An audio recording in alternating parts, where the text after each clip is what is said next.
ইমানদার বলে সাব্যস্ত করেছেন, সম্বোধন করেছেন ইমানদার বলে।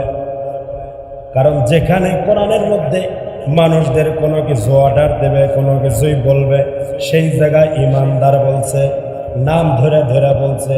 কারণ ইমানদার এই কারণে বলছে, বেঈমান বলে নাই। যারা কালেমা পড়ছ তাদের জন্য আমি আল্লাহ পাক রব্বুল আলামিন কোরআনের মধ্যে বিধি বিধান দিয়েছি, তোমরা মানো। অন্য একটা আয়াতের মধ্যে আল্লাহ বললেন, ইয়া আইয়ুহাল্লাযীনা আমানু তাকুল্লাহা হাক্কা তুকাতিহি ওয়া লা তামুতুন্না ইল্লা ওয়া আনতুম মুসলিমুন।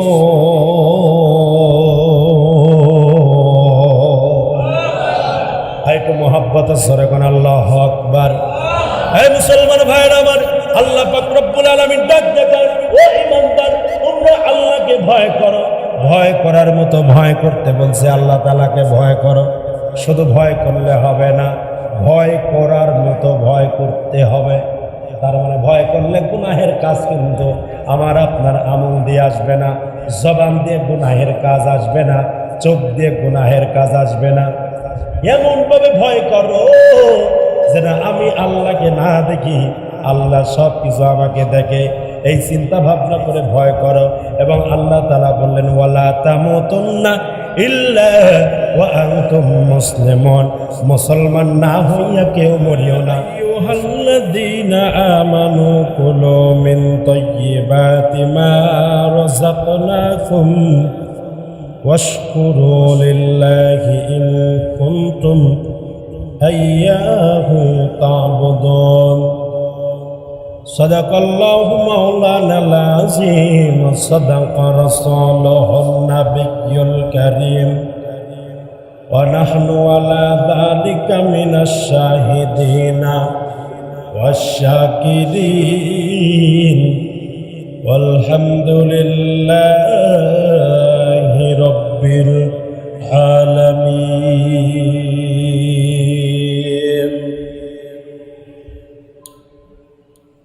ইমানের পথে অবিচল থেকে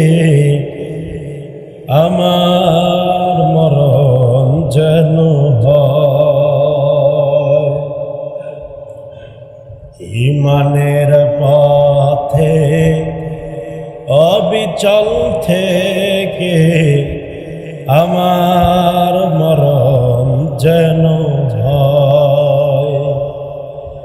তোমারই কাছে মিনতি আমার,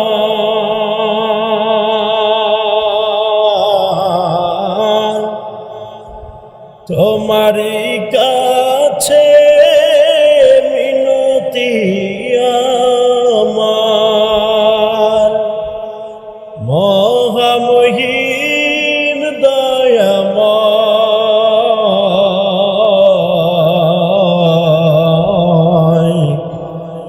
ইমানের পথে অবিচল থেকে আমার মরণ যেন হয়। ইমানের পথে অবিচল থেকে আমার মরণ যেন হয়। লা ইলাহা লা ইলাহা কেহ তোমার আপন নাই, এক আপন দিনের নবী আর এক আপন রব্বানা। লা ইলাহা লা ইলাহা সাল্লাল্লাহু আলাইহি ওয়াসাল্লাম। আলহামদুলিল্লাহ, আল্লাহ তাআলা দরবারে লাখো কোটি শুকরিয়া যে মহান রব্বুল আলামিন আমাদেরকে অত্যন্ত দয়া করে মায়া করে সূরাতুল বাকারার 172 নম্বর আয়াতে কারিমা তেলাওয়াত করেছি। গত সপ্তাহে আপনাদের সামনে রিজিকের বিষয় নিয়ে আলোচনা চলতেছিল। তার ধারাবাহিকতা রক্ষা করতে গিয়ে আজকে এই আয়াতটা পড়েছি ইনশাআল্লাহ। তো এই আয়াতের মধ্যে আল্লাহ পাক রব্বুল আলামিন খুবই গুরুত্বপূর্ণ কিছু আলোচনা করেছেন এবং বলেছেন যে দেখেন রব্বুল আলামিন হালালের সঙ্গে আছে, হারামের সঙ্গে কিন্তু আল্লাহ তাআলা নাই, তাই না? যেই কাজই হোক হালালের সঙ্গে আল্লাহ আছে, হারামের সঙ্গে আল্লাহ তাআলা নাই। তো হারাম কোনো খাদ্য যদি আমরা আল্লাহ তাআলার নাম নিয়ে যদি আমরা খাই, তাহলে ওই খাদ্য কখনোই আল্লাহ তাআলার কাছে গ্রহণীয় হবে না।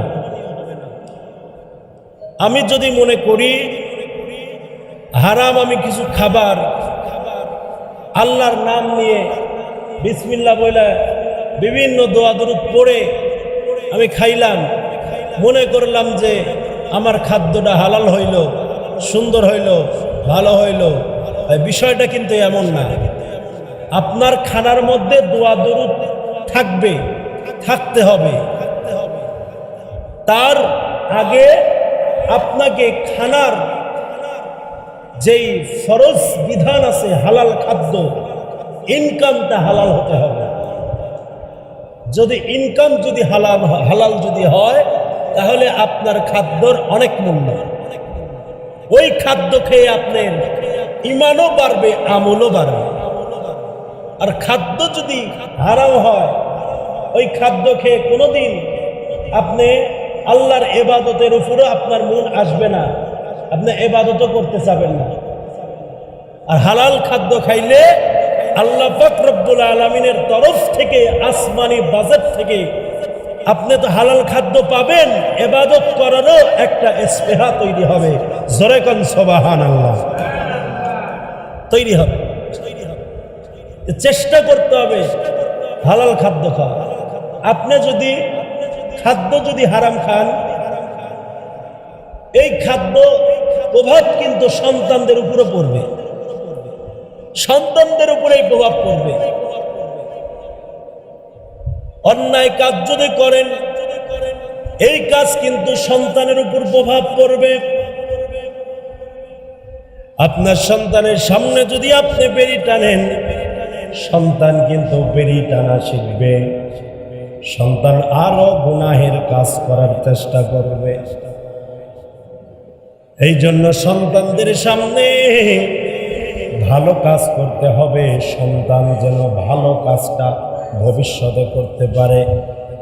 আর আপনার সন্তানের সামনে যদি খারাপ কাজ যদি করেন, আর সন্তান তুলনামূলক যদি পরে গিয়া খারাপ কাজ করে, এর এক অংশ গুনাহ কিন্তু এই বাবার আমল নামায় যাবে। জোরে কন্যা ভাই নাউজুবিল্লাহ। এক অংশ গুনাহ আপনার আমল নামায় ট্রান্সফার করা হবে। এজন্য সন্তানদেরকে ভালো শিক্ষা দেওয়া। ভাইরা আমার, বন্ধুরা আমার, হাকিমুল উম্মত শাহ আশরাফ আলী থানভী রাহমাতুল্লাহ আলাইহি তিনি একটা কিতাবের মধ্যে একটা বিবরণ লিখছে।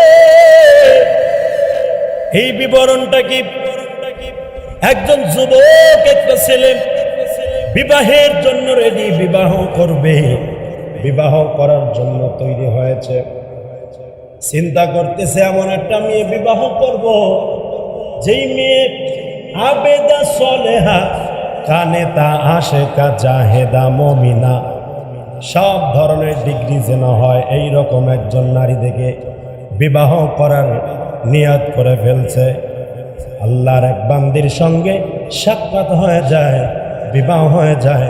বিবাহ হয়ে যাওয়ার পর আল্লাহর বান্দা ডাক দিয়ে কয়, স্ত্রীর বাসর ঘরে নিয়ে ডাক দিয়ে কয়, ও আমার স্ত্রী, তুমি শোনো, আজকে আমি তোমার কাছে একটা ওয়াদা চাই, একটা ওয়াদা করবা। সেই ওয়াদা হলো, তুমি যদি রাখতে চাও তাহলে তোমার কাছে আমি বলতে চাই। সঙ্গে সঙ্গে স্ত্রী ডাক দেয়, স্বামী আপনি বলেন কি ওয়াদা? ওই ওয়াদাটা হলো, আজকে থেকে আমরা একেবারে পান কর্মে এমনভাবে ওয়াদাবদ্ধ হই, আমরা কোনোদিন আর এক যারা পর্যন্ত হারাম খাবার খাবো না। আল্লাহু আকবার বলবেন না? হারাম খাদ্য আমরা খাবো না। এক জাররা পর্যন্ত হারাম খাবার যেন আমাদের জবান দিয়ে যেন না যায়। ও দুনিয়ার মুমিন, ও দুনিয়ার ইমানদার, সব জায়গায় কিন্তু ইমানদার বলে সাব্যস্ত করেছেন, সম্বোধন করেছেন ইমানদার বলে।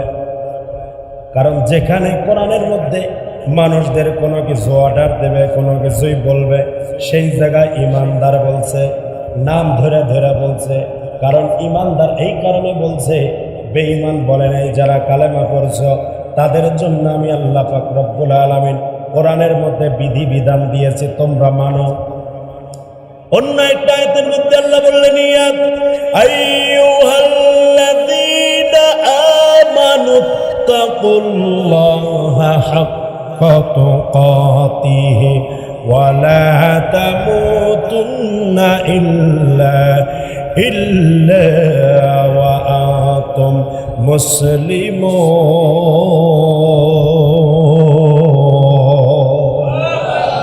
একটু মোহাব্বতের সরে কোন আল্লাহু আকবার। এই মুসলমান ভাইরা আমার, আল্লাহ পাক রব্বুল আলামিন ডাক দেন, ও ইমানদার, তোমরা আল্লাহকে ভয় করো। ভয় করার মতো ভয় করতে বলছে, আল্লাহ তাআলাকে ভয় করো। শুধু ভয় করলে হবে না, ভয় করার মতো ভয় করতে হবে।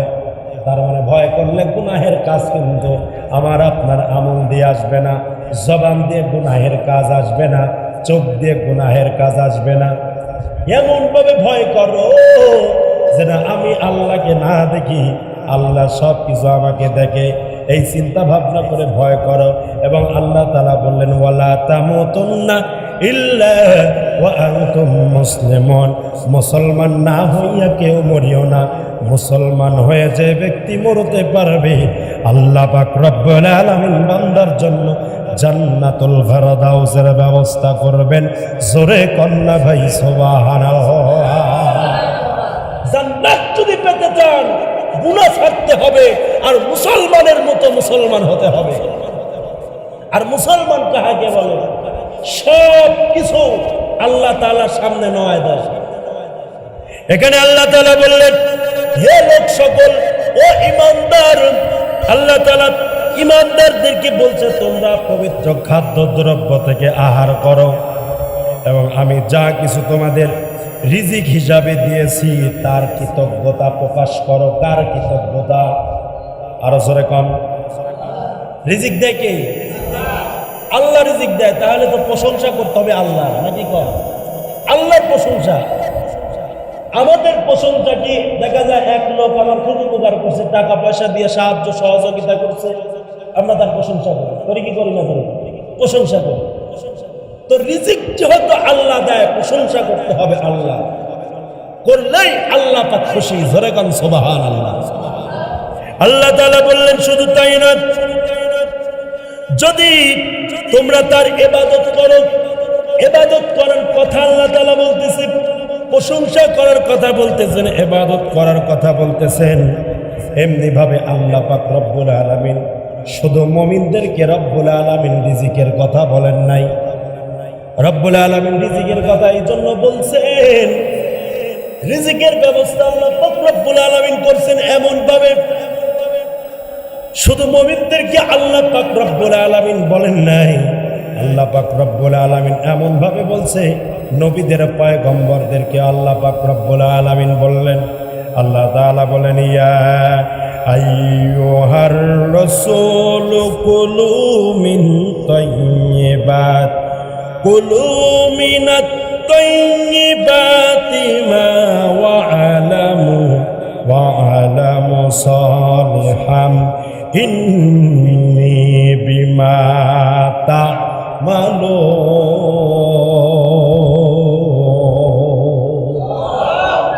আল্লাহ পাক রব্বুল আলামিন সূরা মুমিনুন আয়াত নম্বর 51 রব্বুল আলামিন বললেন, ও দুনিয়ার জমিনের মানুষ শুনো, রব্বুল আলামিন বলছেন, হে রাসূলগণ, তোমরা পবিত্র খাদ্য খাও। নবীদেরকেও বলছে পবিত্র খাদ্য খাও। এখানে শুধু ইমানদারদেরকে আল্লাহ তাআলা বলে নাই, যারা পয়গম্বর তাদেরকেও আল্লাহ তাআলা বলেছেন পবিত্র খাদ্য দ্রব্য থেকে আহার করো। আল্লাহ তাআলা আরো বললেন, এবং সৎ কর্ম করো, ভালো কাজ করো। রব্বুল আলামিন আরো বললেন, আমরা যা কিছু করি সে ব্যাপারে আল্লাহ তাআলা কিন্তু অবশ্যই অবগত আছে। তাহলে আমরা ভালো কাজ করলেও আল্লাহ তাআলা সেটা দেখে, খারাপ করলেও সেটা দেখে। যদি আমরা রিজিকের মধ্যে যদি হালাল নামক বস্তু যদি ঢোকাইতে যদি পারি রে ভাই, তাহলে ইবাদত হবে, আমলও হবে, ইলম অর্জন হবে। জোরে কন্যা ভাই সুবহানাল্লাহ। এক জান্নাত পর্যন্ত ইলমের জন্য আপনি জান্নাতি হতে পারেন, এক জান্নাত পর্যন্ত আমলের জন্য আপনি জান্নাতি হতে পারেন। তো আর এই জিনিসগুলো অর্জন হবে শুধুমাত্র কেবলমাত্র একমাত্র হালাল খাদ্যের কারণে। জোরে কোন সুবহানাল্লাহ। ভাইরা আমার, বন্ধুরা আমার, ইমাম শাফি রহমতুল্লাহ আলাইহি আমাদের চারটা মাযহাবের বিশিষ্ট একজন ইমাম, যার নাম ইমাম শাফি রহমতুল্লাহ আলাইহি। তার শাগির্দ ছিলেন ইমাম আহমদ ইবনে হাম্বল রহমতুল্লাহ আলাইহি। দুইজন ইমাম, যোগশ্রেষ্ঠ ইমাম। একদিন শাফি রহমতুল্লাহ আলাইহি ডাক দেয়া কয়, ইমাম ও ভাই, অনেকদিন হলে তো তুমি আমার বাড়িতে আসো না, আমার এলাকাও আসো না। একটু যদি আসতেই তাহলে তোমার সঙ্গে একটু খোশ আলাপ করতাম, ভালো মন্দ দুই চারটা কথা হয়তো এলেম নিয়ে মজা করা হতো। কি নিয়ে ভাই? এলেম নিয়ে। আর আমরা মজা করা করি কি নিয়ে? গীবত নিয়ে। কথা কান ঠিক না বেটি? আমরা মজা করা করি মানুষের দুর্বলতা নিয়ে, আমরা আলোচনা করি, মুজাকারা করি দুনিয়া নিয়ে। আর তাদের মুজাকারাটা ছিল আখিরাত নিয়ে, তাদের মুজাকারা ছিল জান্নাত নিয়ে।